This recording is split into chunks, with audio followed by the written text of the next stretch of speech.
Name is Lorenzo Dio. I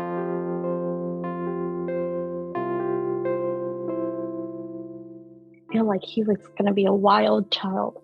He moves so much, and I'll never forget that.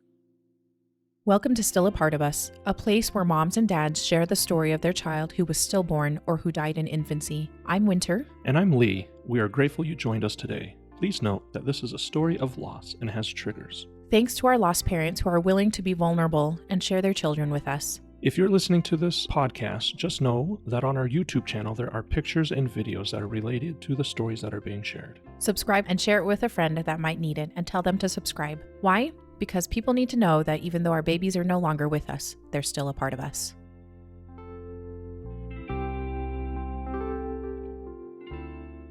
Francina, thank you so much for coming on and talking about your sweet son, Lorenzo. We really appreciate it. Tell us a little bit about yourself. Who are you and where are you guys kind of located? What your family looks like right now? So my name's Francina. We're located in New Jersey. By Newark Airport. Everybody knows Newark Airport. Yeah. Right now, our family consists of me, my husband, and our dog, Oscar. Oh. And we are currently living life. Living life, doing your thing. And have you and your husband known each other for long? Did you get married recently or kind of a while ago? Oh, we got married 2019, I think. No, 2018. He knows. He's always like, "You're forgetting our date." And I was like, yes, I'm horrible with dates. But we got married a few years ago, and we decided to start a family a few years after we got married. Okay. We were trying to get all our travel bug fever out of us, and we were like, okay, now we're ready. Now we're gonna start this. You're going to start this. So you guys, it sounds like you like to travel kind of in your Yeah. spare time. That's so fun. That's so great. So you did, after a few years, you decided to give it a try. Has that always been a part of your family plans? You always wanted to have kids? When I was younger, I always saw myself as a mom, and then when I got together with Jared, he's a little older than me. Mm-hmm.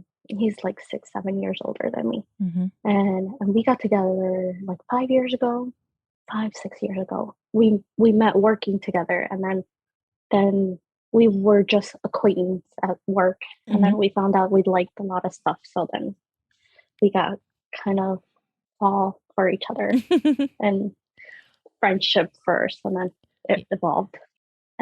But when we first got together, I was like, I'm not sure. I'm not sure what I want right now. Mm. And he's like, no rush.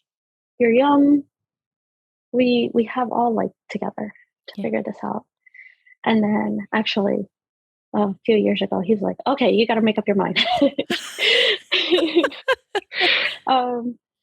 He's like, I'm going to turn 40 soon. I'm almost there.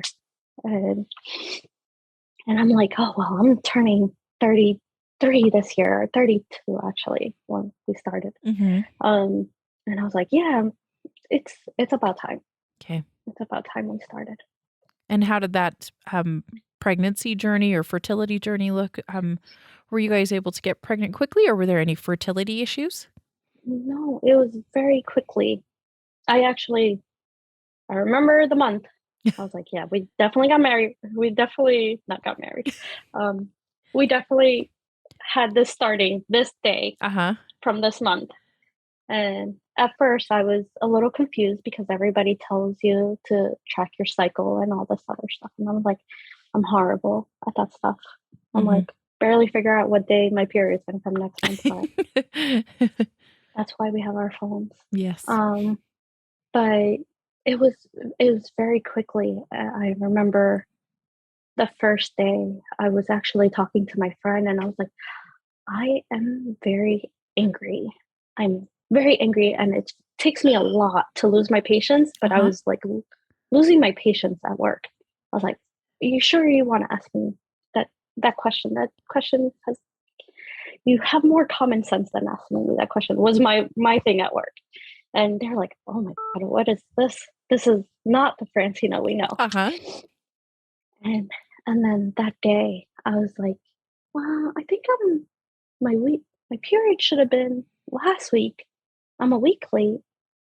But it's also normal for me. My cycle was always a little bit off. Mm-hmm.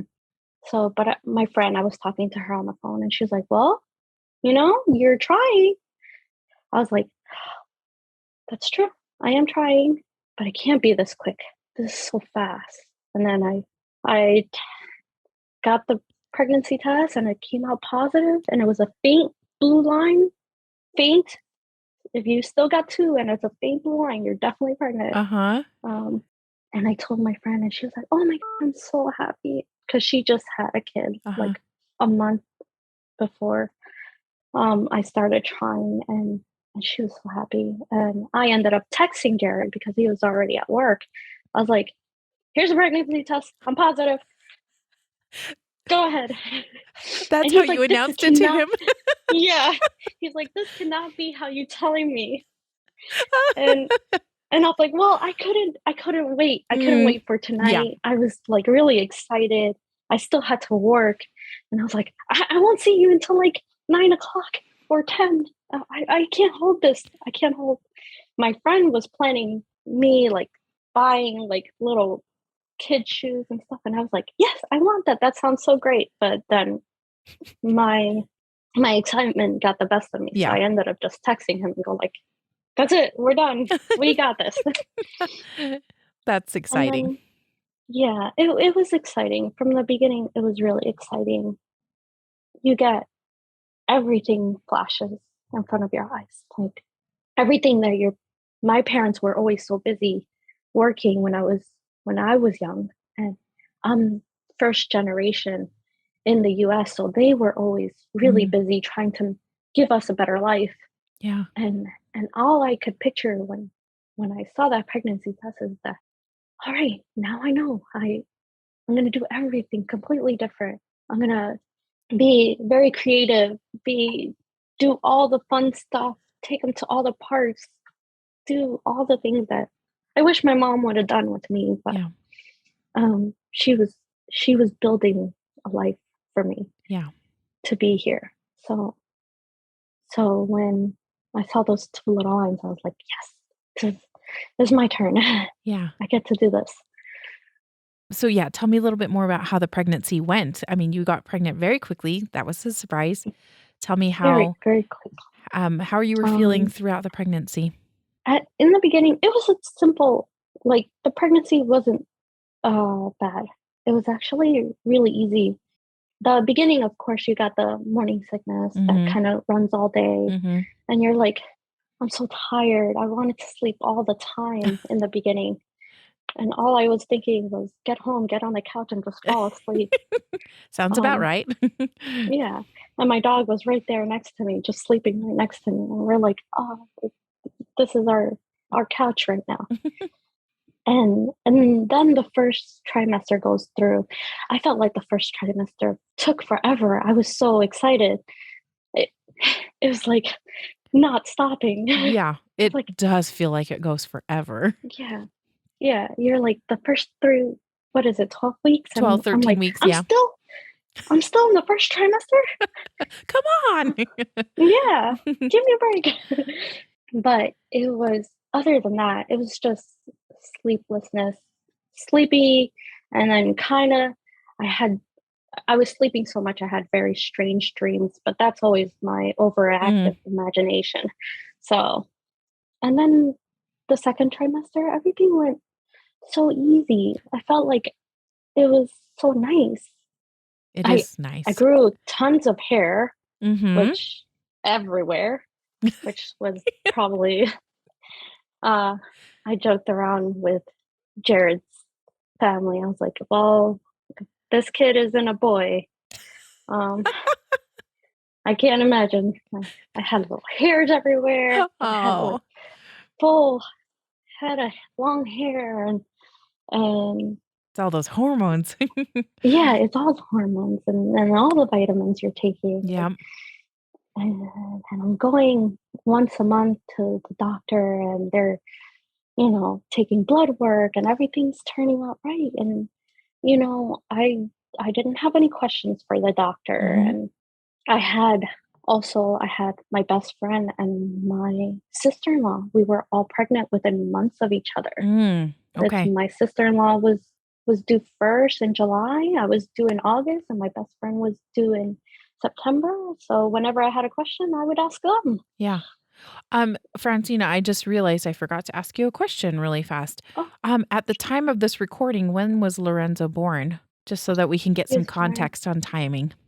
Yeah, he was born July 19th, 2021 at 9:10 a.m. 10 a.m.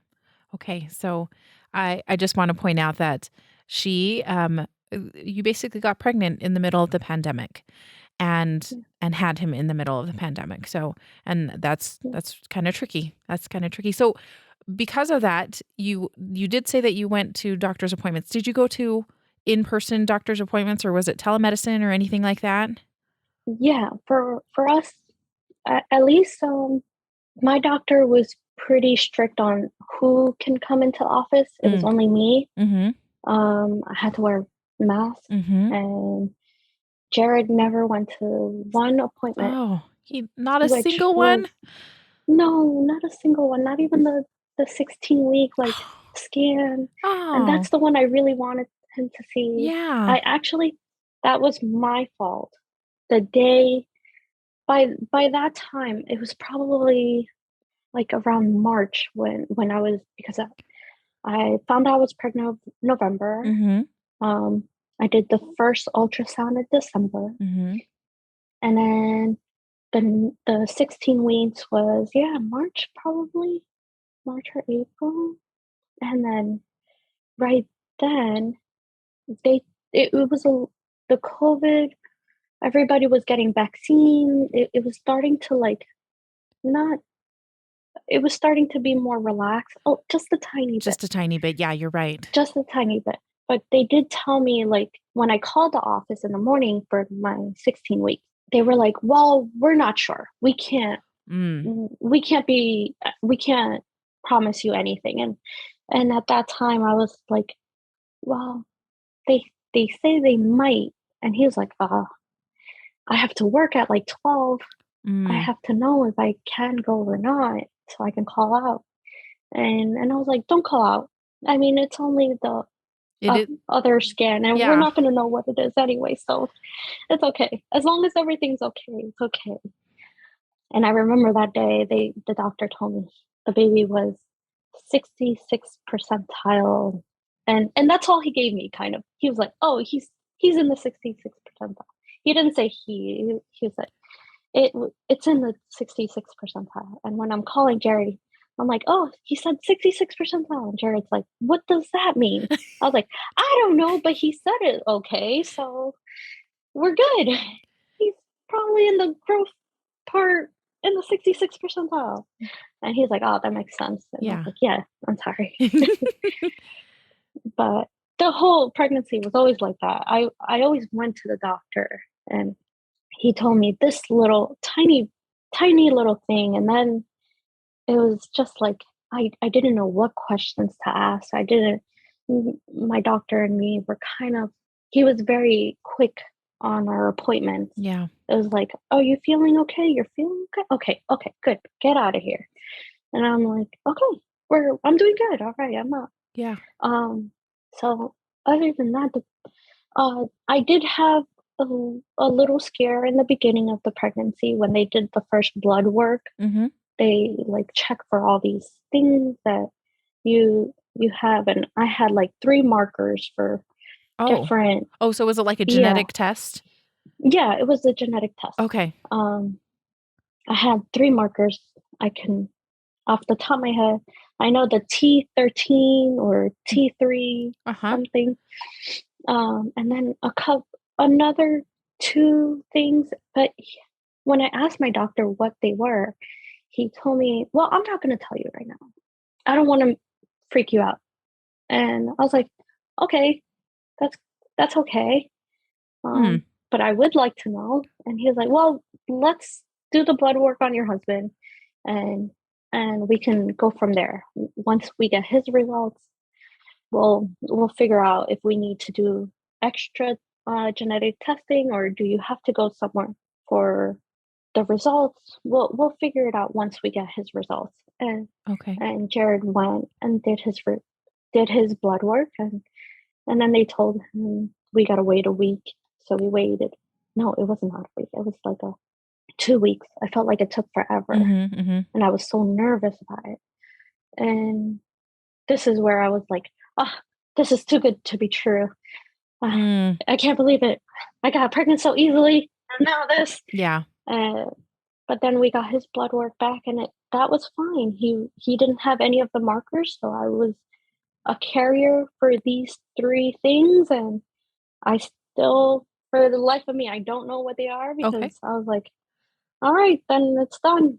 I don't need to know, I guess. Yeah. Okay. So that worried you obviously for a little while until your doctor kind of came back and said, oh, with the both of you, your genetics, then we probably don't need to worry about it. Yeah, because Jared didn't carry it, and me being the only, like, it ends up being a recessive trait. Okay. Mm-hmm. Yeah. And I was like, okay, well, all right, that's fine. The anatomy test came out good, and my blood work, I didn't have anemia, which in my family, they always, in every, like, I feel like every Spanish family, they're always worried that you're anemic if you sleep too long. So they're like, if she's sleeping too much, she's anemic. Yeah. And I'm like, no, I just like sleeping. I like sleeping. Pregnancy makes you tired. Yeah. So that went good, and like I said, I had my best friend and my sister-in-law were all due within months of each other. So within a couple months, I was like the middle one. Yeah. And we were all very excited. We were all planning. I was planning things with his sister, and I was just. She ended up finding out that she was having a boy, and for me, we decided to keep it a secret until the end. We wanted to be surprised. Oh, so you went for the surprise. We went for the surprise. I was actually really excited, but I told Jared when I was in the genetic testing, I was like, I don't know. The lady didn't say anything. I saw something on the screen, but she didn't confirm or deny. Okay. But the way I'm carrying here, I have to be. It has to be going this way. But he was more excited for anything. Okay. Yeah. Get the reveal at the end. Yeah. He liked messing with his family as well. So. That's kind of fun. He's like, yes, we won't know. Yes. and everybody was excited. He's like the oldest. He's the oldest out of 3. So, and he was the last one of the 3 to have a kid. So everybody was like, oh, we're all very excited. Oh.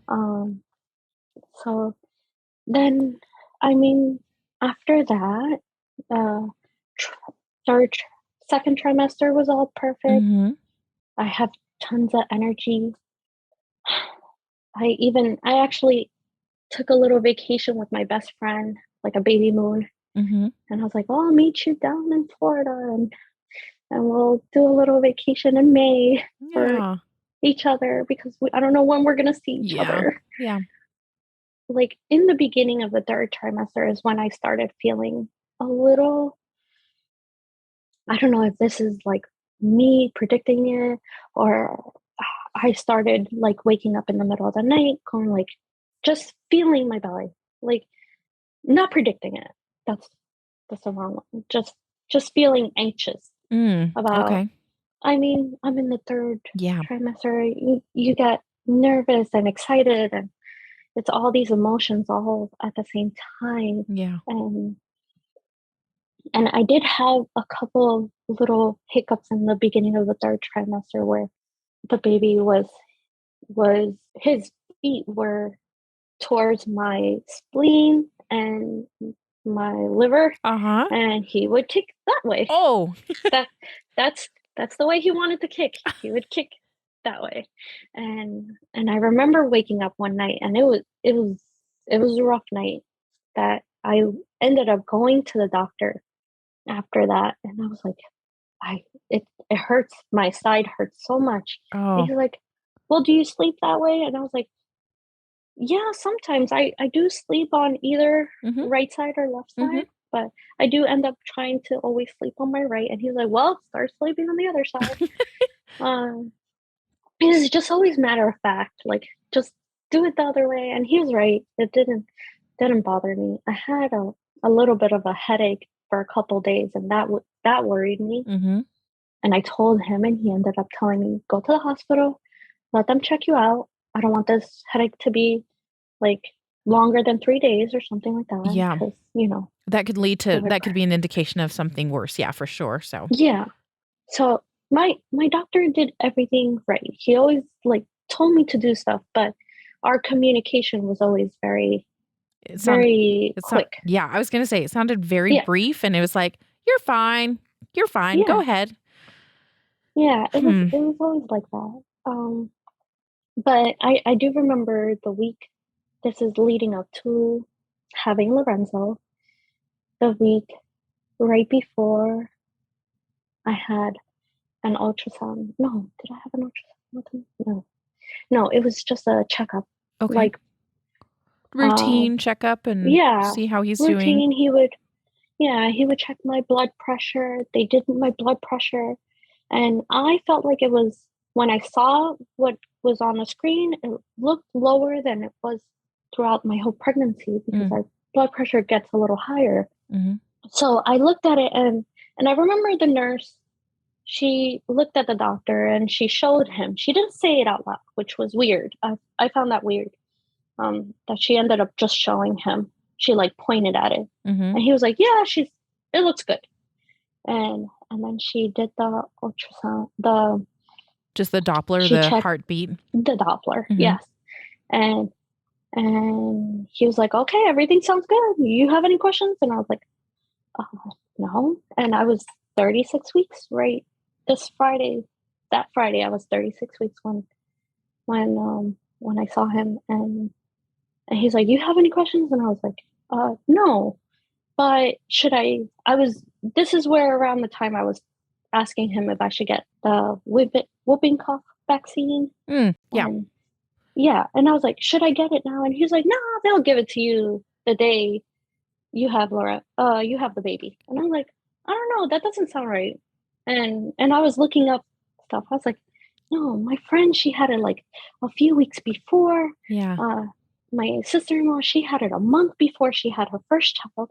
So, and then I was just like, just listening to the doctor. Francina, just listen to your doctor. He knows what's going on. So I was like, all right, well, then I don't have any other questions. And, but here's where he was like, okay, well, I do need you to do one thing. I need you to start counting steps. Start counting kicks. Okay. And I was like, okay, how many? And he's like, well, baby should kick around 12 times in 10 hours. And I was like, what, 10 hours, 12 times? I mean, Huh. I'm sure this baby kicks more than that in the first couple hours I'm up. So Yeah, I was gonna say I mean, it sounds like he was a wild child and yeah, he kicked you a lot. he did. He was always, whenever I sat down or laid down, it was like his time to shine. He was just like moving around. He's like, she's down. Okay, let's move. I got some more room. Yeah. So I was like, well, I don't think I have to wait 10 hours to count 12 steps, but I got you. Okay. And he was like, you have to do this. You have to do this. And I was like, okay. I heard you. I heard you the first time. But like I said, I know his movements are in the morning and Mhm. at night. During the day, he doesn't move that much. Mhm. Is it, I don't know, it's because I stand up a lot at work or anything, but I know he moves a lot in the morning and at night. So I was pretty certain about that it was going to be fine. Okay. And then that the next day that was Friday, and the next day we had arranged a little barbecue for the family. Mhm. like a little barbecue / baby shower. Yeah. We have a small house, so I didn't want a lot of people bringing a lot of stuff. I was like, please, nothing, don't go crazy. We don't know the sex, so you can't buy a bunch of clothes. We got no idea. And we had this little nice outdoor party with everyone. We kept it mostly our close family and just a couple close friends. Yeah. Because COVID was the middle of summer. Yep. And still a thing. And we didn't want to risk anyone's life. We didn't want to get in trouble or anything. So, but comes Saturday, it starts raining and it's pouring. And I remember the first thing in the morning, I told Jared, I was like, I think we should just cancel this. It's too much work. This is too much. And I'm pregnant. And I still have to go pick up the burger patties and all these things. And he's like, no, we have to do it. We already arranged this. This is our first, we've been living in this house for 3 years. This was going to be our first family get together. Oh. Like both of our families together, other than our wedding. Right. So this is good. This is good. Yeah. And it was like the showers, the rain, it was on and off for the day, but we got tarps. We ended up getting everybody like right in front of the garage, and we had a really nice time. I still look at that day and I'm like, that could have been a very rough day because of the rain, but having everybody around us we just felt so loved, and it was just really nice to have everyone there. And I look at that day and I look at the next day, and the next day was the hardest day, I feel like, in our lives. So everybody went home. The Saturday, everybody went home, and we were cleaning up. Mm-hmm. We had most of our family took apart the tables and chairs and put them in the garage, and I actually ended up coming inside because I was so tired. Yeah. I was actually very exhausted. I didn't even notice until the end of the day. I was like, oof, I need to sleep. Yeah. And then actually Jared told me later on that he remembers me saying, "Oh, I haven't felt the baby move." And then I was like, well, I was moving, I was doing so much. I was playing around with all of the little kids that came over. And we were talking to everybody, and I was on my feet.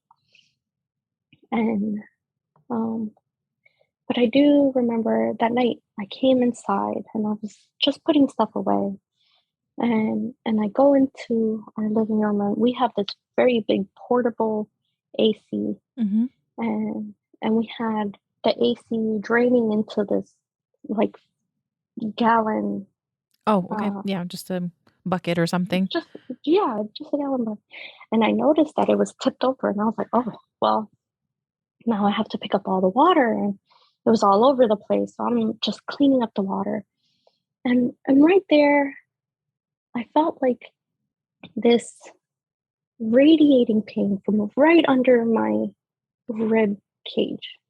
Oh, like right underneath my, like your sternum area. Yeah. Okay. Yeah, right there. And it was such a quick little pain. It was like radiated from there, and I could feel it to the tips of my toes and fingers. And that actually made me sit back, and I actually fell on my butt, and I was like, wow, I never felt that pain before. Wow. And so it was like it was quick. It was quick. It was so quick. It was, I don't even know how to describe it, because it never felt like anything I've ever had before in my life. But I know it like radiated out of me. And right there is where I was like, oh, what if something's wrong? And I went to the bathroom. I checked. I didn't bleed. Everything seemed fine. And I was like, okay, maybe it was so quick. I didn't put too much thought into it. And I was like, okay, well, I left the water. I was like, I'm not touching that again. Yeah. I'm not even bending over to figure that out. And I wasn't even bent. I was like crouching down. And I ended up going to sleep. I was like, well, it's an exhausting day. I don't know why that happened, but I'm not bleeding. I'm good. So I went to sleep. I woke up like around 5 o'clock in the morning, and I was starving. I woke up starving. I had a bowl of cereal, and then I went back to sleep. And then I woke up at like 7, and I had to use the bathroom. And I was like, something feels so weird. It feels so not normal. And thinking back at it was more my belly, the way my belly this was 36 weeks and 2 days. Yeah. My belly felt hard. It was before all this, it felt hard, and I could feel life in it. And after, in that morning, I felt it. It felt kind of jelly-like. Not jelly. Just It just softer. felt softer. Yeah. And I was like, I mean, I thought about it, and I was like, well, maybe the baby's going down. Yeah. So they did tell me that I did read a bunch of things that the baby goes down a little bit when it's closer to delivery date, and a bunch of my family told me, oh, I don't think you're gonna have the baby in August. You're definitely gonna have it sooner than that. Okay. So you're thinking, you're like, oh, my body's just getting ready to have just this changing a baby. little bit.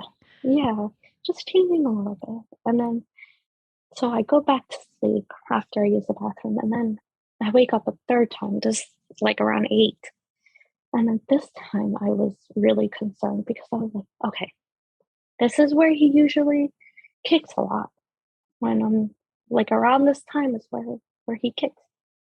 So then I went to the kitchen and I drank a cold glass of water, and then I made myself a little espresso, and I was like, well, the smell of coffee usually gets him like moving around. Oh. And yeah, and I was like, well, he's a little Italian guy, so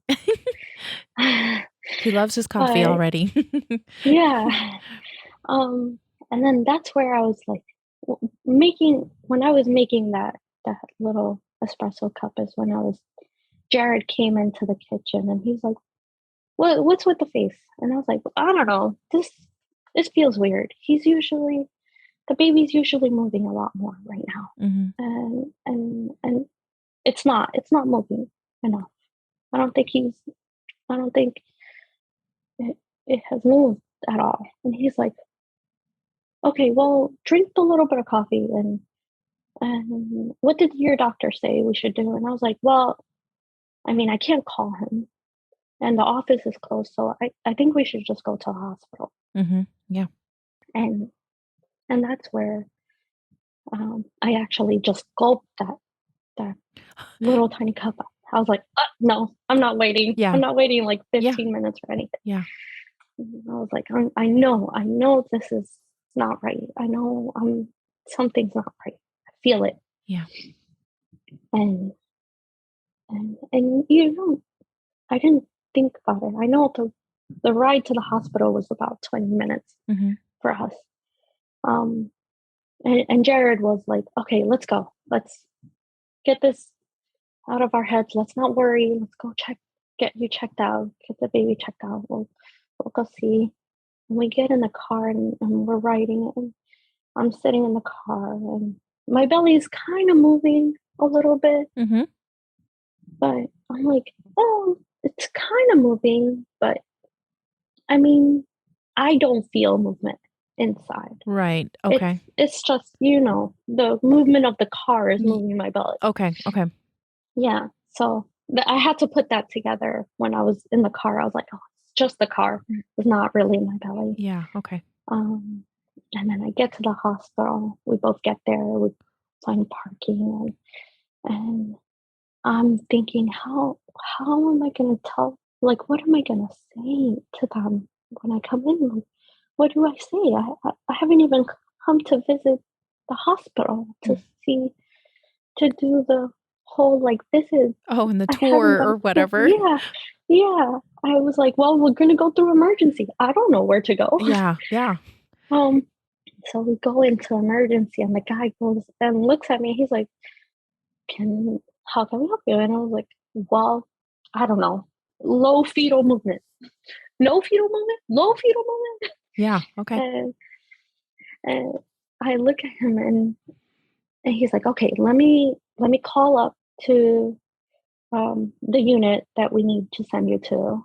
And they'll tell us if we need to send you up there, or because the hospital is huge. It's a huge hospital. So they ended up sending someone. And I remember waiting in the little hallway, and waiting in that little hallway, I see this the cutest, the like most adorable little baby with her curly brown hair, and I look at her, and then I look at her mom carrying her in the car seat, and she looks at me, and she gives me like that smile, and looks at my belly, and I'm like, well, I don't know if she gave me a smile, but you could see in her eyes that Yeah. she's like kind of smiling, and I'm like, I look at her, and I'm like, please, please let this be okay. Let me just enjoy this. Let me leave just like that. Like that lady. And I just thought that for that second. And then I was like, just take care of my baby. That's all I need. I just want to take care of this baby. And then from there, it's just, we get to the room. They put like these, I've never seen the Doppler, kind of like they have it. It looks like little hockey It pucks. looks like little hockey pucks. Yep. And they just kind of strap it Yeah, down on you. yeah, yeah. And I see the nurse, the lady who took us up. She's like, "All right, we're just gonna check, and we're gonna make sure everything's okay." And I was like, "Okay, go for it. I don't care. Go check it out." And she's moving it around. She's moving it around, and that's right there. I was just like, "Nope, this doesn't take this long." And my doctor's office, their technology is ancient. So if this hospital is more up to date, this is not right. Something's not right. Were you starting to And then panic? yeah, that's, as soon as she puts it down, she's like, okay, I'm going to go grab the doctor. And as soon as she leaves, I cannot stare for the life of me at Jared. I'm just holding onto his hand and just staring straight to the other side of that room, because I'm just like, no, this cannot be, this this can't be happening. This is crazy. I cannot lose this child. Not the way he was moving, not how how much life he had, Yeah. and I felt it. So they and I felt like it was only like 2 minutes, but it felt like an hour for them to come back into that room.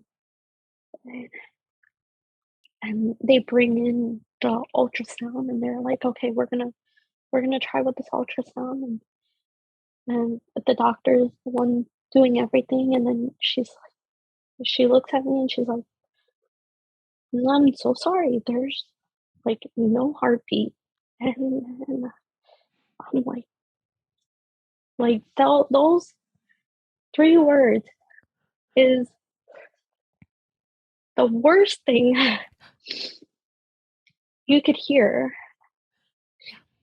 because I'm like, how no. Like, I remember even pleading to her, like, in the quietest voice I have. I was like, please, can you check again? I think you might be wrong. Like, this is the first time I'm like, no, I think you're wrong. And then she like moves the monitor, and she moves the wand around a little bit, and she points on the screen, and I look at the monitor, and I'm like, well, I see his profile. There's a profile of a baby there. Like, I see it. Why aren't you seeing this? And she's like, there's no heartbeat. And I just, me and Jared just broke down at that moment. It was just, it was so dumb. I couldn't believe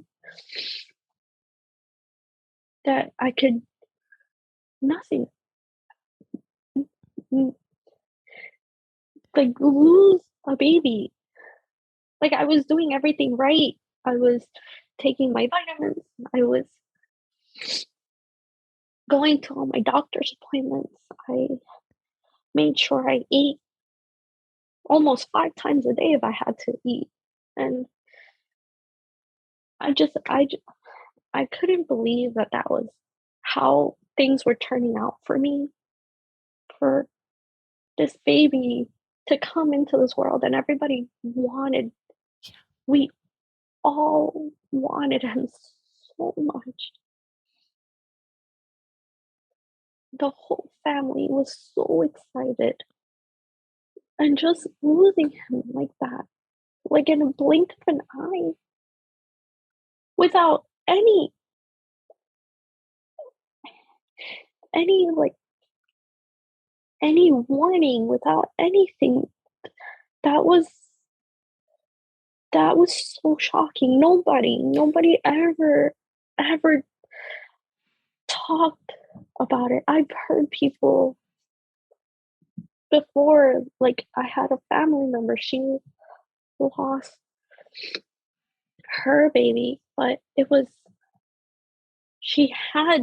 was circumstances, there was things to think about. And then I just lost him. He's gone from me. He's taken from me, because that's all I can think of at that moment was, why did you have to take him from me? Yeah. There's so many other people that might not take care of themselves the way I took care of my body when I was pregnant, and I don't understand why this that was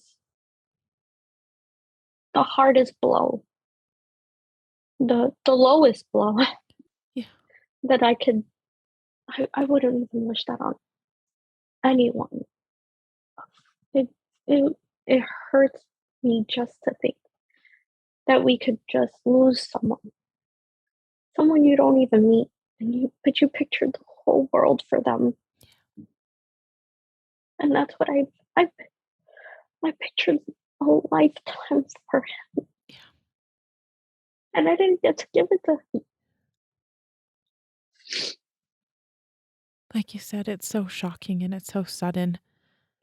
And it's like all of those dreams that you had, that life that you had pictured for him were gone just like that in an instant. And it's horrible. I'm so sorry. I feel like whenever I heard of any moms on your podcast, and I know how that feels. Losing this little life, and you picture so much for them. You want just absolutely everything, to give them everything, and right there you just feel like, when you're told those 3 words, like, there's no heartbeat, and you're just like, how could I have failed? How? No, there's the and like, you have so little control. Yeah. And you don't even know it. Yeah. I thought I was so much more in control of everything until that moment. Yeah, at that moment you feel so helpless. Yeah. So helpless, and yeah. Jared was there with you in the room, and it sounds like you guys were just both crying and Yeah. I had him hugging me, and the nurse that did the doppel hugging us, oh, and she was all like, "I'm so sorry. I'm so sorry for you guys." And I'm like, "Can you just get off of me, please?" yeah, I was just like, I just want to hug my husband right yeah. now. I know it's so yeah. Did the And doctor then then talk to you guys about what was going to have to happen after then? she did. She ended up telling us, she was like, "Well, you guys have two choices. We do have to induce. We have to induce, but you guys can go home and go pick up your stuff and then come back. And this might take a couple days, or we don't know how long this usually takes." And I know Jared actually answered for me. I think he was like, "We can't go home. We can't go home like this." And I was like, "Yeah, I can't. You can't send me home with." And all I kept thinking was, I can't go home with a dead baby. I need to stay here. I don't know what I'm doing right now, so I need to stay where other people know what they're doing. Yeah. So we ended up staying, and they transferred me to a room right away. Um, and we actually ended up meeting our my delivery nurse. Her name is Sharon, and she I don't know how I would have done it without her, because she, as soon as she saw me, she was like, "Okay, I don't know if you thought about how you're going to deliver or how things work." And I was like, "Nobody's ever talked to me. I haven't even had to talk with my doctor about like how it's gonna all turn out." Um, so she was very helpful in telling us, like, "Okay, so," she was like, "You're gonna be induced. It's a tablet, and it takes, and they insert it inside, and it usually takes a few hours to work. We usually give it 4 hours before we insert another tablet Mm-hmm. to dilate you." And and, and she she was actually first one. Like, she told me, "You're going to deliver this baby," and I was like, "I can't deliver this baby." I So wait, know the at the doctor first wait, the doctor was like it's so funny because my husband didn't realize the same thing either. He's like, yeah, "Wait, we have to deliver the baby?" I was like, "Yeah, this is like the worst yeah, part about it." You're like, "I yeah, don't even get to take my baby home and I have to yeah, deliver a baby too." yeah. I I remember, like, in my head, I was thinking, I never said it out loud. I was like, "You guys can't, give me a C-section. Just, just, just slide him right out for Yeah. her." Yeah. Um, but then she was just like, "This is gonna be the quickest way for recovery. Yeah. You are healthy. You are strong. You can do this." And I was like, "I can do this. You're gonna stay here with me, right?" And she was like, "Yes, I'll stay." And I was like, "Okay." And she actually, in the beginning, she also told me, she was like, "Okay, and I want to warn you that we don't know how long the baby has been passed away. So there's a chance they end up coming out with blotches, and their it's very sensitive, so it tears away easily Yeah. if it's there too long." And I was like, when she told me that, my overactive imagination was like, "Oh my, what am I gonna birth? Yeah. I can't." Like I couldn't picture anything, and I was so scared. And she was very sweet. They did an epidural. I don't even remember if they asked me if I wanted it or not. I don't think they gave me the choice. Which I'm like, fine, that's fine now. I can't go through more pain. Yeah. It's just, it really is just more pain. Yeah. Francina, did you, really quickly, did you call your families and tell them Yes. at some point in time what had happened? Yeah. So as soon as we got transferred the room and she told us everything we were going to go through, she gave us some space. And that's where I told Jared, I was like, we're going to have to call everyone. I was like, just call everyone. Just call them. I can't talk to anyone right now. And he ended up calling. He stepped outside. He called his family, and I remember I told him this because I had ended up getting a text message while the nurse was talking to us, or right after the nurse finished talking to us. It was his sister just thanking me because I sent her a Tupperware of rice and like this mix of rice and food that we made for the barbecue. I sent it with his mom for her, and she was like, "Oh my god, it's so delicious!" And I was like, "I cannot answer that text message. No, I can't. I don't know what to say to her." So Jared ended up calling his family, but because my family has most of my family only speak Spanish. Yeah. I had to call my mom, and I had to call my dad, and that was like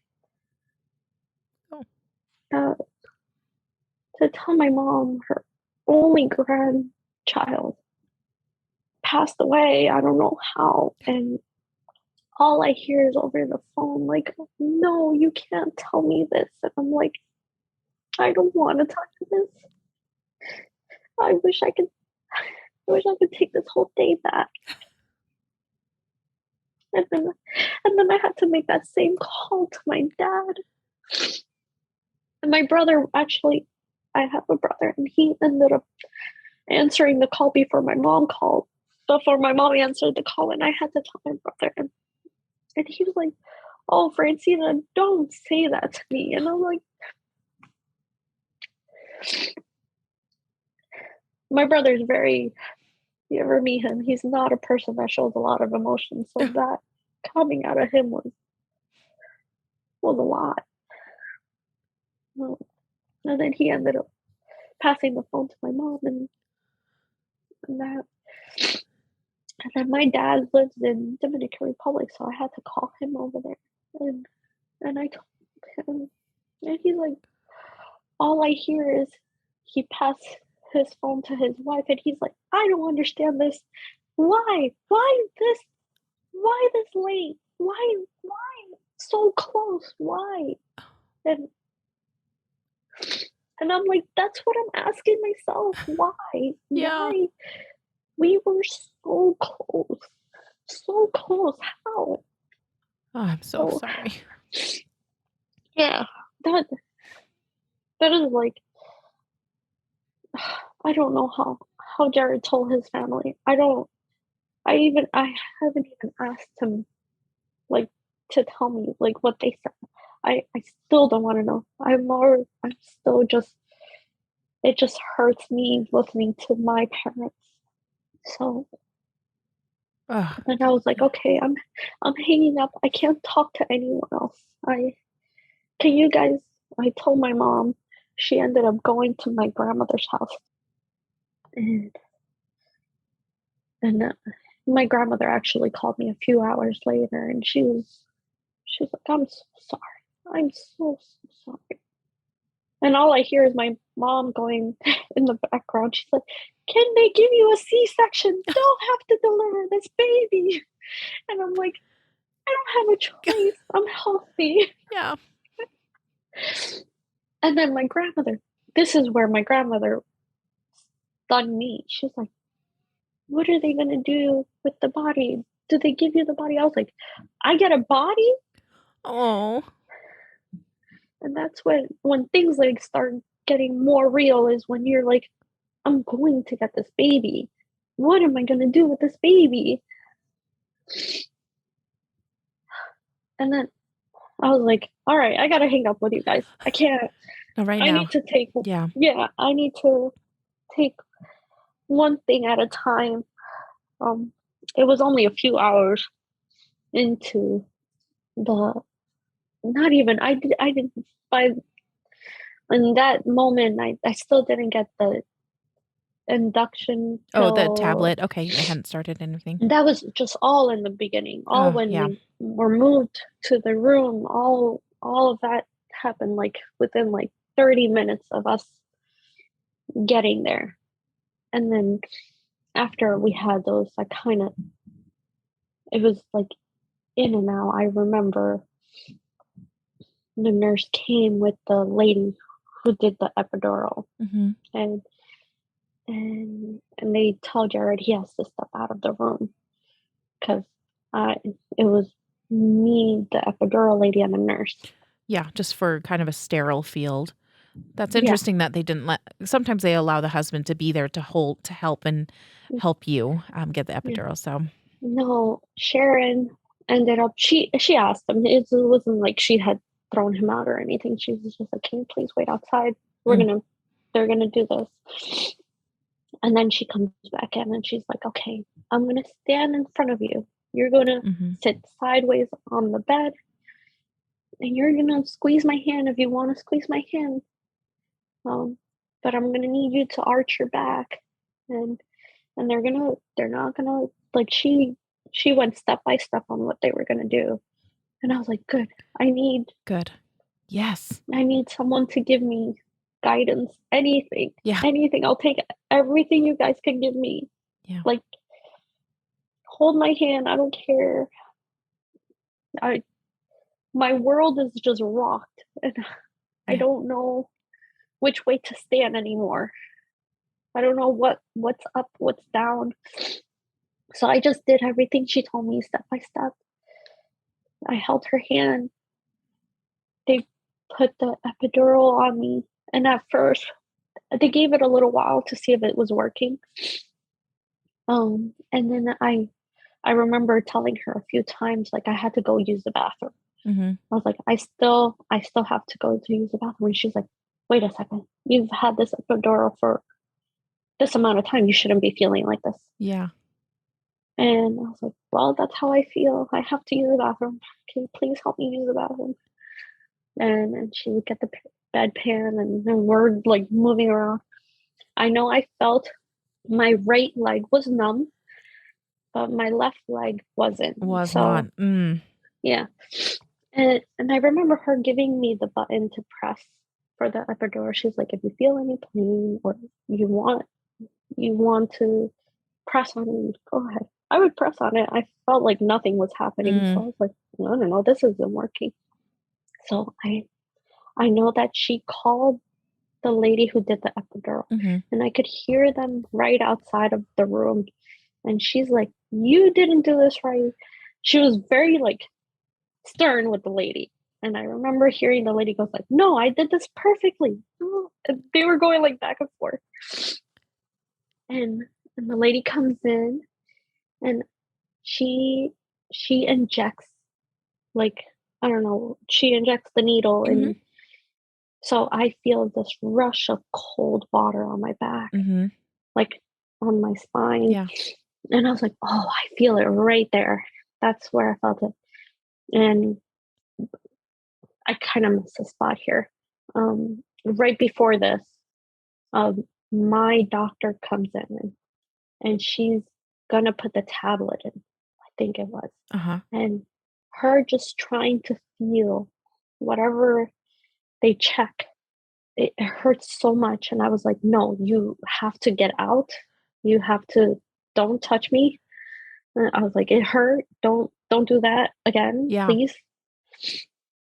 And that's when they ended up calling the anesthesiologist to come back because the epidural's not working for sure. Yeah, it was not. Yeah. And then after she did the whole injection, then that's where I was like, okay, my legs felt numb, and the doctor came in a couple, like, I think an hour later, and she's like, okay, we can do this again. Yeah. And Okay. I think that's when the first tablet went in, was like closer to 1 or 2 in the afternoon. Okay. We've been at the hospital since like 9 9. a.m. Okay. So thinking back on it, it was quick, but those hours just felt like they were so long. Though that day was just So long. slowly, yeah, it like everything was quick and slow. I don't know how that worked. Yeah. When you're in shock, So, it's the worst. When you're like, yeah. what is happening to me? Mhm. Yeah, it's awful. So And then, did you progress then with the tablet, when they started the yeah, induction? yeah, I think so. They put the first tablet like late afternoonish. They had to put another one at night, Mhm. and I think around midnight they put one more. Mhm. And I'm pretty sure somewhere in there and my doctor switched out to another on-call doctor, Okay. and she ended up the second doctor was the one to break my wall. She didn't break the wall. That was actually Monday morning. Okay. So the night went fine. It it didn't go fine. I was like in and out, crying. I was a mess. My eyes were the size of golf balls because it just You just cry so I much.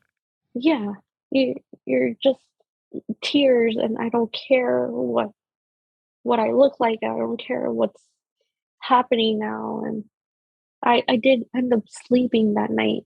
I'm not sure how many hours. I know I was in and out, Mhm. Yeah. and I kept waking up to whenever my the water, what that thing that they put, The epidural, like, just the oh, saline. yeah. Yeah, Yeah. I I just kept waking up whenever that would Run start or whatever. beeping. Yeah. Oh, yeah. Yeah, Mhm. because it whenever it ran out, it just start beeping. So I would wake up and I would be like, "Oh, I'm here. I'm still here." Yeah. But then, so that was all Sunday. Just that was like the worst Sunday of my life. Yep. And then, so then Monday morning, I wake up and the doctor comes in. No, the nurse comes in, Sharon, and she checks and she's like, "You're ready." And I was like, "What?" Uh, just, I was like, I was so nervous and so scared that I threw up all the water that I had drank Oh, because I was just like eating ice cubes right. the night before. And I remember looking at Jared, I was like, please give me something. I'm gonna throw up right now. And he was like, I've never seen you turn yellow. You were pale yellow, and all the color out of your face drained out. Yeah. And as soon as she said that, I was like, I'm not sure if it was just the nervousness and just being right before labor. I hear people get sick anyways. Yeah. So I was like, oh, it could have been all that mix.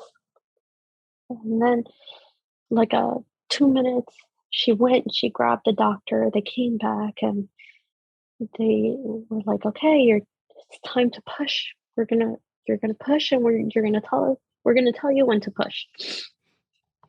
And it was actually very quick. Like, I think I pushed like 3 times, and you push, and I remember one of my legs fell off of the sternum. Um, and I was like, "Oh, can you guys pick up that leg?" I can't. Yeah. Yeah, I can't move it. Um, and and you know, you you you think it's gonna be like the movies where you hear so much life and so much everybody, and you hear a baby crying in the background, and it's just like quiet, just very, very quiet. And things are so still, and I'm just pushing my head into Jared's shoulder because I just don't want to look. I just can't believe it. And then all I hear is Sharon goes like, "It's a beautiful baby boy." And I was like, "I don't like you right now, Sharon." I was like, those are like the most hurtful words you could say right now. And he was. He was, when they gave him to me, he was so soft. His cheek was so soft. And it was so round. And his little face was so, he like looked like Jared. And I was like, I don't, like, look at, you look like a little white child. And thankfully I birthed you. I know you're mine. Oh. And you look all part of him. And yeah, the only thing I remember is he had this little dimple. And I do, in like some, like you could see that I have a little dimple on my chin. On your chin? Yeah. And he had one too. Oh. And he had one too. But it was so perfect. I always hated that about my face, was my chin. But looking at it on his face, I was like, it's just perfect. It was just perfect. And I remember when Sharon gave me him, and I held him, and I didn't realize that my arm was like kind of dipping down, and I didn't know that babies there's no muscle, so their jaw just like opens up a little bit. Yeah. And at that moment I was like, it was a lie. They were, look, he's moving. But then I was like, no, it's my arm. It's my arm. He's not moving. It's my arm. So I had to like talk myself out. Like, you're still holding hope. Yeah. Even when they give you your baby and you're like just praying like by some miracle that they were wrong. And I was telling God, I won't sue. I'm okay. Like, you guys could be wrong. But no. And how big was he? They had, huh? How big was he? They told me he was, they had already wrapped him up. But he was 19 inches and I think 5.9 pounds. Pounds, right? Yeah, probably. No. So he's a good little size. No. Yeah, he was nothing. His skin was, I was like, you guys bathe him. You guys gave me him so perfectly. And he had like short little black hair. Oh. But he didn't have any hair on his eyebrows. So I was like, oh no, you look like a little alien. I was like, I wasn't expecting a baby with no eyebrows. But I also thought it was funny. I was like, well, there's a sense of humor in this. My eyebrows and Jared's eyebrows are so pronounced, so I was like not expecting a baby. And his eyes they weren't open, but they I told Jared, we have like really, I feel like we have big eyes. Mm-hmm. Yeah. Yeah. And then I was like, this baby will have big eyes. Yeah. I know. They will be brown, I don't care, but they'd be big. Yeah. Because when I was a baby, I had really, like, everybody was like, her eyes are so big. and I didn't get to unwrap him. They had him swaddled really tight. I did try to unswaddle him at one point because I wanted to see all of him. Yeah. And when I saw his little shoulder and his little neck and perfect little round shoulder and his perfect silky skin. Yeah. And then like I tried to take off the blanket that they put in the hospital, and then I do remember seeing at one point on his little wrist there was like a little blister right there. And I guess that's the way maybe it got a blister, but when he was inside and he stopped moving, so they So right then I was like, I don't think I see more of you. I was so scared of getting so much more attached. So I was like, I think with just your faces is enough. And I got to carry him for a little bit. And then I gave him to Jared. And Jared was like, I don't know what was harder, seeing you carry him or seeing you like have to give him up is probably two like really hard moments. And then when he started carrying Lorenzo, I was like, this is all we wanted. We were just ready to complete this little family of ours. We weren't asking for too much. And then he's carrying him, and I'm like, not like, yeah, it hurts. It hurts to see your partner going through that pain. Yeah.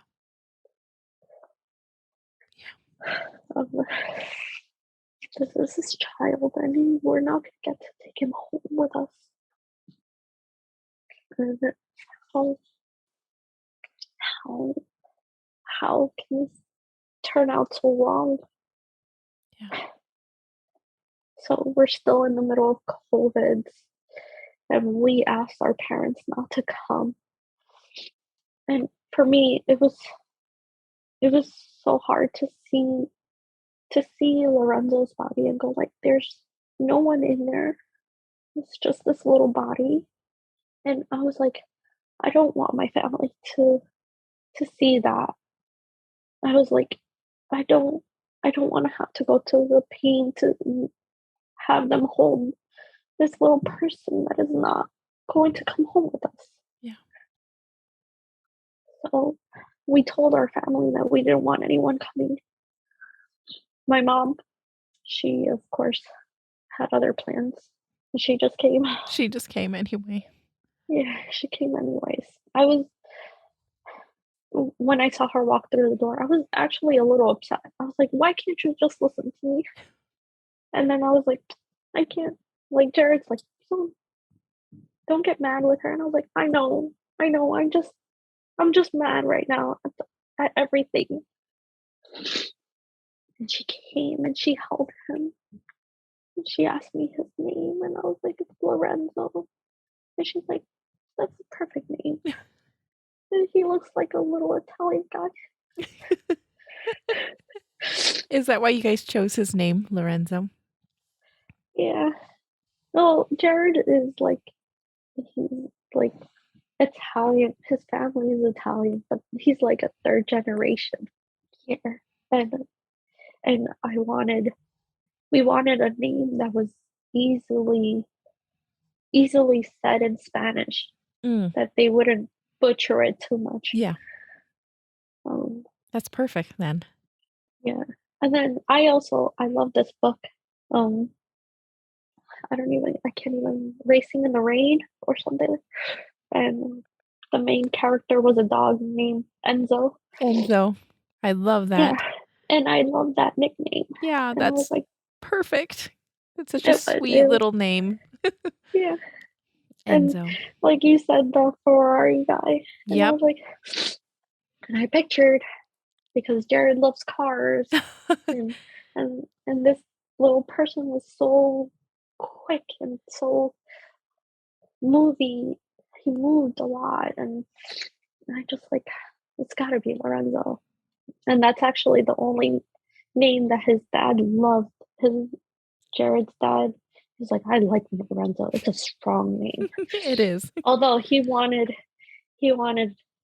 Lorenzo to be named after him, Francisco, after his grandfather as well. And I was like, I can't name my child, if it's a boy, Francisco. It's too close to my name. Yeah, your name also that would be quick. That would be really close. Yeah. And then there's this talk show host. And I was like, I probably just like say the first thing that they say on that talk show host in Spanish, Don Francisco. So I was like, I can't do that. You're like, no. I would be the first one to bully my child. I would. Well, I think that's such a sweet little name. So did you take some time and be with him afterward? Did you guys do anything special, like read to him or sing songs or anything like that you really wanted to do with him while you had him? Finally, when I was able to like walk around, the nurse had him in his little bassinet, Mm-hmm. the cold cot. Oh yeah. Okay. What I ended up doing, because it was like still the middle of the day and the sun was out, and I ended up opening the window shades and letting some sun like just warm his little skin. Mm. And we stood by the window and I was just looking up and just looking at Jared. I'm like, I'm so sorry. At the time, I told him I'm sorry that I couldn't, that this didn't work out, that we don't get to take him home like this. And we kind of just held hands and stayed quiet, and just kind of let the sun hit us. There was really not much to say. We kind of just stayed in the moment for that little bit quiet moment between the three of us, which was probably the only thing I can think of at that time.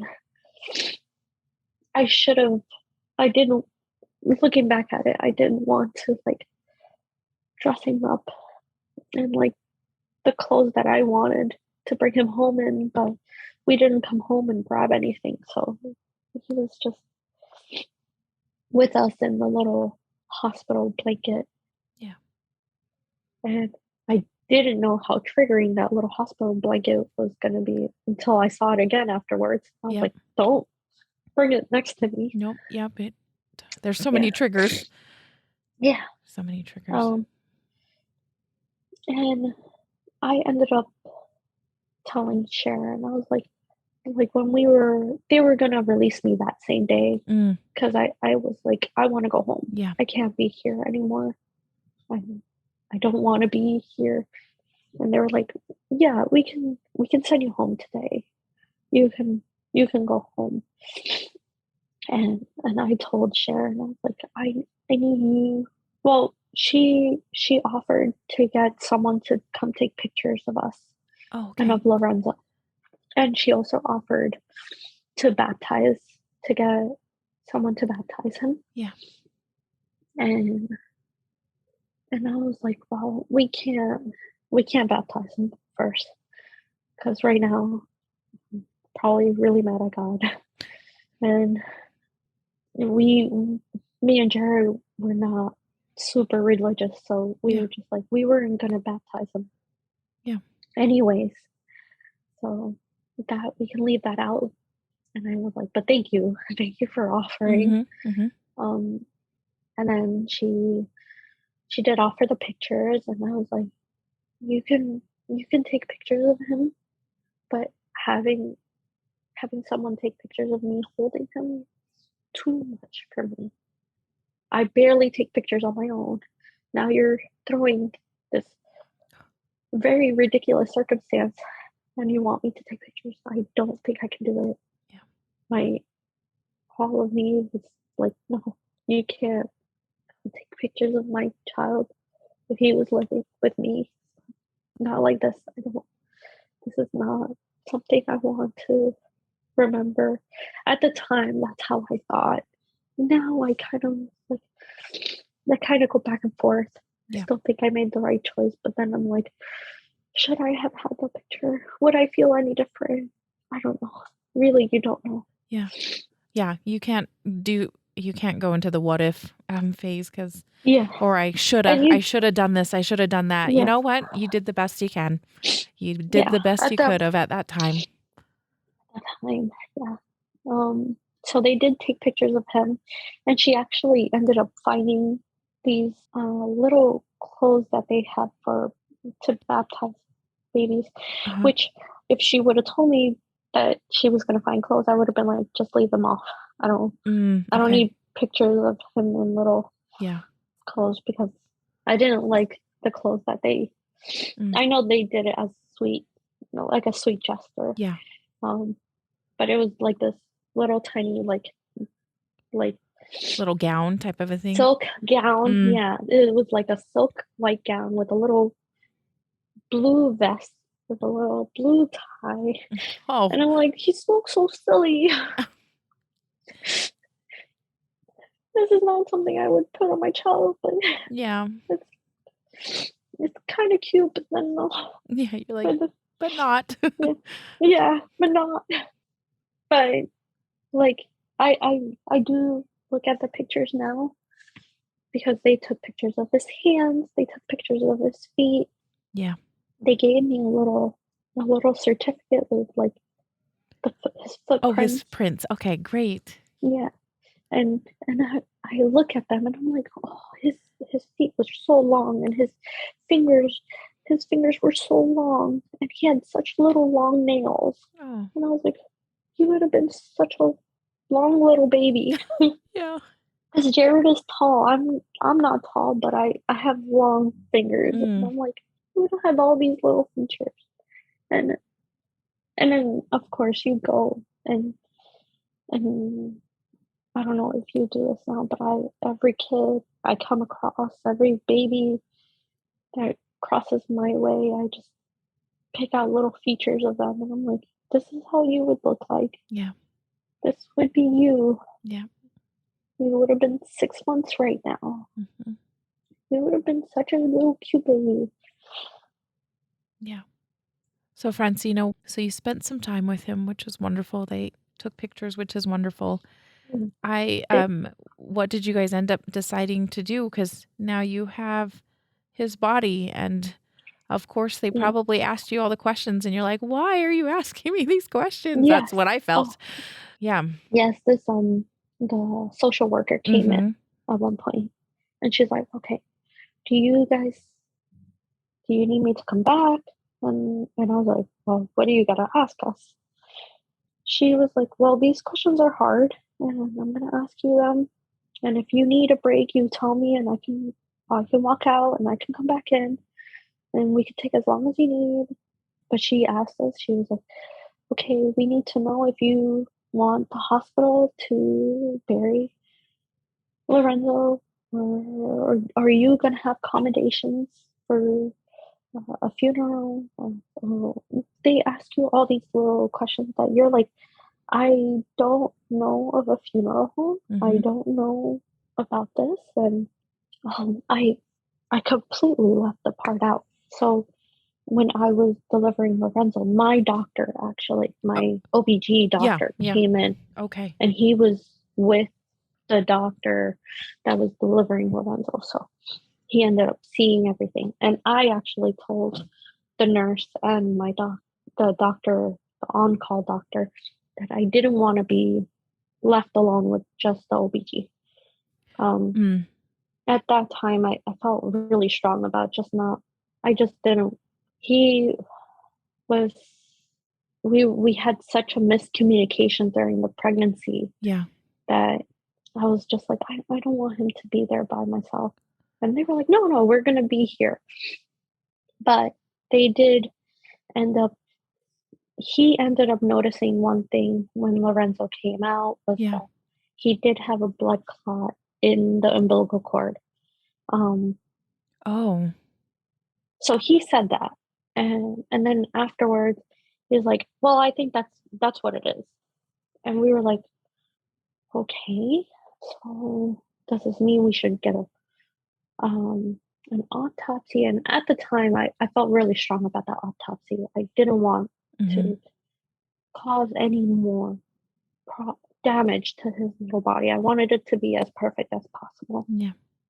So my OBG left, and he did the paperwork, and then he came back, and I was like, we're not going to do an autopsy. We'll take your word for what you think you saw. If that's what you say, it could have caused a problem. I guess we'll take it.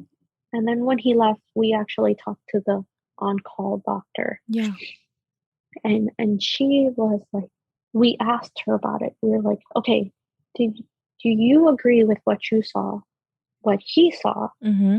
And she was like, I could tell you, yes, we did see a blood clot, but she was like, we can't promise that was the cause because your heart can stop first, and then And then, you get a little blood clot yeah. there.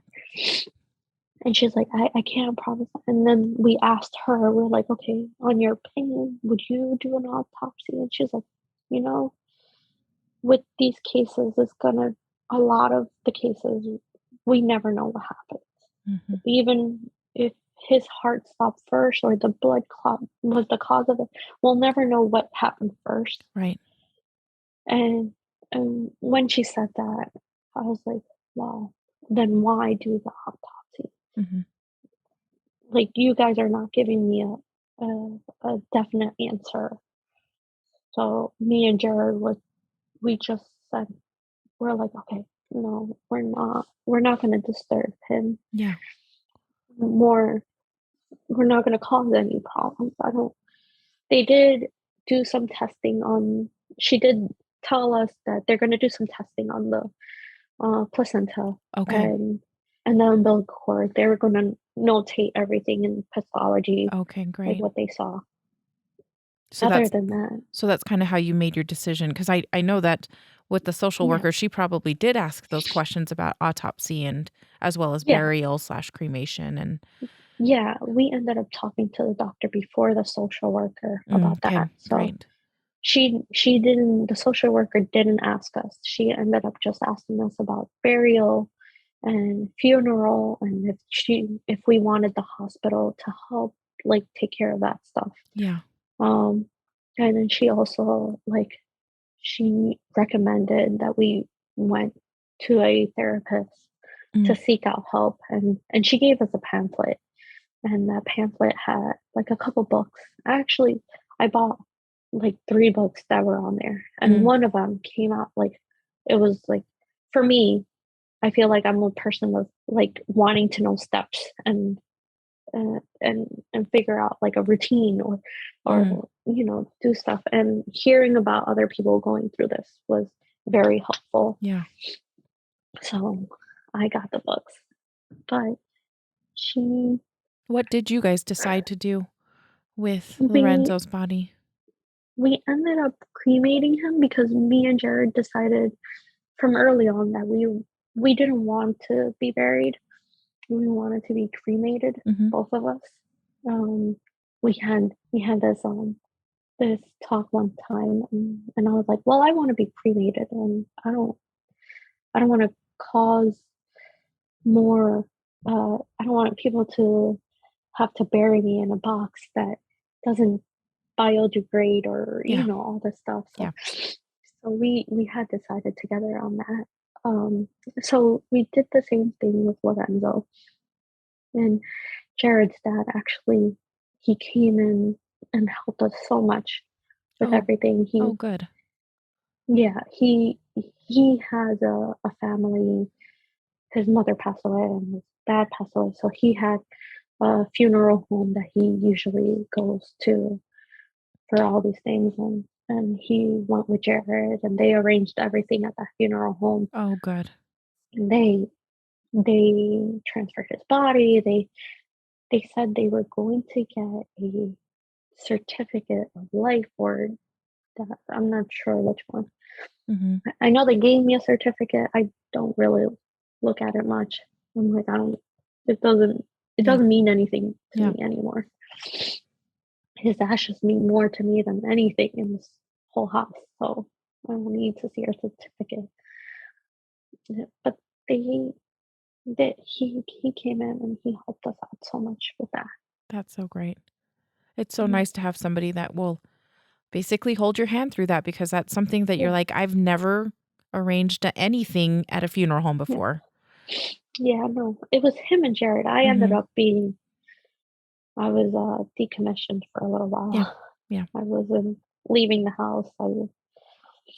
I ended up, Jared had lost like a really good friend's mom that was like a mom to him. Yeah.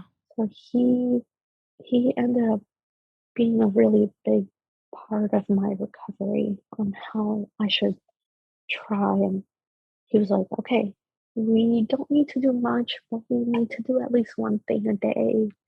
Get out of bed. You can go back to sleep. I don't care.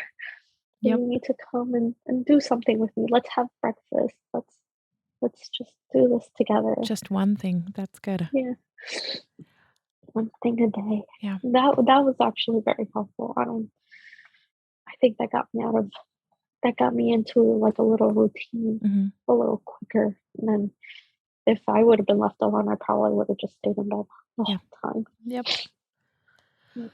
So, Francina, when you were in the hospital and you wanted to be discharged, I wanted to kind of circle back around to that. When you, did you guys bring Lorenzo back to the nurses to take them or to take him? Or did you guys, did they come and get him? How did that work? Because it was traumatic for me, to say the least. Yeah, no. When I was talking to Sharon about taking pictures and stuff, I also told her, I was like, I can't walk away from him. I'm gonna need you to take him when I tell you to take him because I will not walk away from him. Yeah. And she was like, yeah, whatever you want, we'll do that. Well, you tell me when you want me to take him. And I was like, okay. It's not going to be a very long time because I don't think I can spend all day with him. And I also don't want you guys to tell me I got to go home. Because then I will probably kick and scream out of here. Yeah. So after that moment we had, like, by the window, I was like, this is it. This is where we have to say goodbye to him because I don't think I can do it later. I don't think I can wait too long because it would just get harder. Yeah. That was a really hard decision to make. But I wanted it to be my decision to make and not someone tell me I had to make it. Yeah. Actually, I don't remember Jared saying yes or no to it. I was just very firm with it. He probably agreed with the moment because I don't. How can you think of someone coming in and go like, okay, now we gotta take it. He's already taken from me. So at this little bit of control, I'll tell you when you can. Yeah. And that moment felt right. Not perfect. It felt right. When we stood there, we had our little moment of quiet. I sent out a little prayer because I was like, well, he never did anything in this world wrong. So he's this little tiny baby. Can't go anywhere from here, just up. Yeah. And I looked at the clouds and I was like, you guys, whatever's up there, you got to take care of this little guy. He is my little guy, a little wild, and a little. Well, he knew what he wanted. She took him, and I think that was like closer to late afternoon. So that they took him, and I think I had to stay there a few more hours. I know we left like around 8 or 9. Okay, but the same day though, of that. The same day, yes. Okay, good. They just had to get I think my blood pressure was a little high for them. Yeah, because you're just so stressed out and so sad. Yeah. Well, yes, that's what one of the nurses said. The later nurse, Sharon, actually ended up leaving a little right after they took Lorenzo. She ended up coming back into my room and telling me that I didn't expect this, but she came back and she's like, look, this is very hard. I've met only a few people that have done this, and that this unfortunate event happened this way. She was like, if I could take this away from you, I would in a heartbeat. And I know she gave me a hug, and she was like, this is not what you want to hear right now. And I know this might hurt a little bit, but people have gone through this and they have come back to me and they have had other kids, and I know this is hard, but I trust me when I say that I'll see you here one day. Again, better circumstances, I'll see you here one day. And I was like, at first it stings a little bit. Like, don't tell me this. But looking back at it, I know she said it with so much love in her heart. So she left, and then we left like after that. But that was such a touching moment from her, from this person. She just met me like 2 days ago. Yeah. But she was And there for you. That was like, yeah, it sounded like she took such good care of you and made sure yeah, you guys were aware of all the what to do, and she held your hand, yeah, like you said. yes, she did. She let me squeeze her. She came in every time I beeped. Yeah. She didn't complain once, which I'm sure she could have complained about me.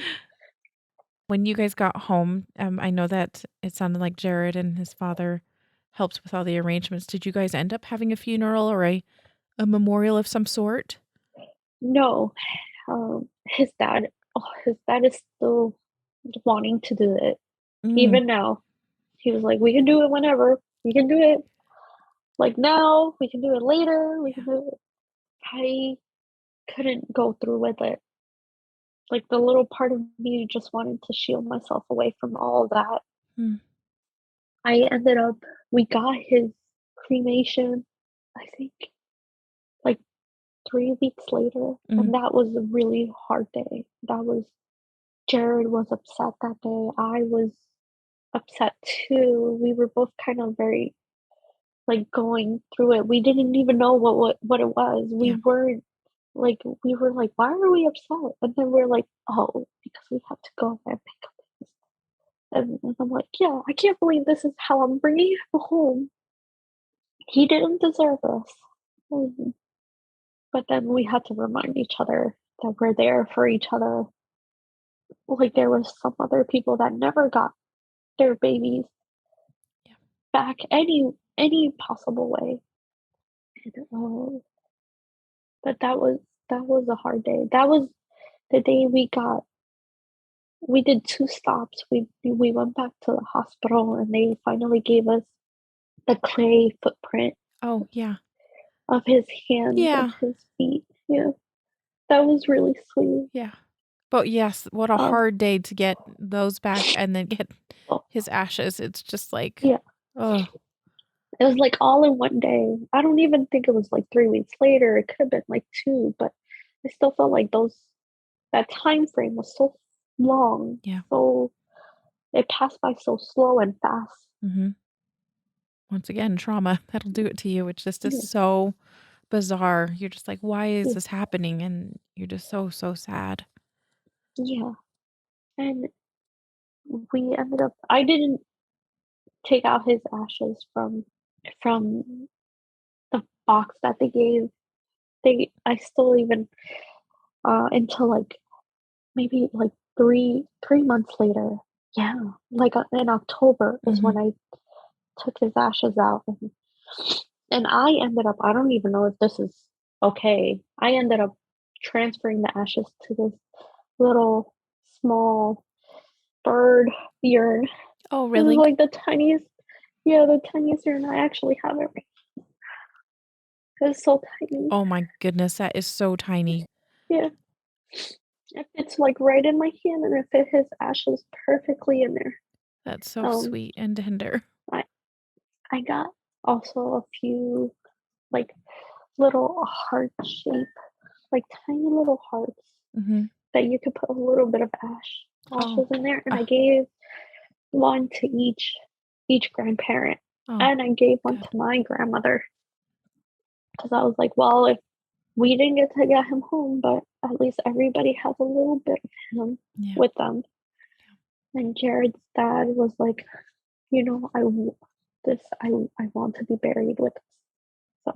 So made sure I get to keep him wherever I go. And I was like, how can you be so sweet? Yeah. Yeah. Francina, thank you so much. This was so wonderful to hear about Lorenzo. I would love to hear anything else that we may have missed, or anything you want me to tell us about Lorenzo, or how you feel about him. Like I said in the beginning, he was this ball of little energy. And I have videos on my phone where my belly is like moving, and in the beginning, it was hard to look at those, but now I'm just like, that, your little feet were all I wanted. Your little tiny feet. And your little energy will always be with me. Maybe not the way that I want, but I look for him in every little thing I could see, and every little kid I pass by, and the little feather that falls on my shoulder every now and again. This poem I read that ended things with, you carry your child for 9 months, and I will continue to carry him in my heart forever. And everybody will have that. That's beautiful. Thank you so much. Thank you.